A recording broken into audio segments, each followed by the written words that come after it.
Imbeżza dwar x'jista' jsir minnu Melvin Thoma kien qed jibża minn Keith Schembri. Allegatament hekk lissen il-middleman fl-assassinju ta' Daphne Caruana Galizia Melvin Thoma ma' żagħżugħ Olandiż f'diskors li ġie rrekordjat bejn l-aħħar tal-2018 u l-bidu tal-2019, l-istess perjodu fejn Thoma potenzjalment kien konxju li kien ser jinkixef mal-pulizija minn Vince Muscat il-Kuħħu. Dan kollu ġie żvelat mill-ġurnal Malta Today fejn allegatament priġunier Olandiż illi l-identità tiegħu s'issa da mhux żvelata għandu fil-possess tiegħu recordings ta' Thoma waqt li kienet jitkellem dwar il-biża' li kellu minn xi tpattija ta' Schembri, l-ex Chief of Staff tal-ex Prim Ministru Muscat, persuna illi fuq huwa hemm diversi domandi li għadhom mhux imwieġba. You ever tell the police you knew who owned 17 Black?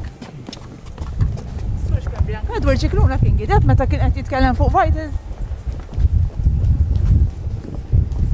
Skont il-Malta Today, żagħżugħ Olandiż li llum għandu 21 sena kien ħarab lejn Malta fl-2016 b'ammont sostanzjali ta' flus waqt illi kienet jiġi imfittex mill-awtoritajiet Olandiżi b'akkużi ta' frodi.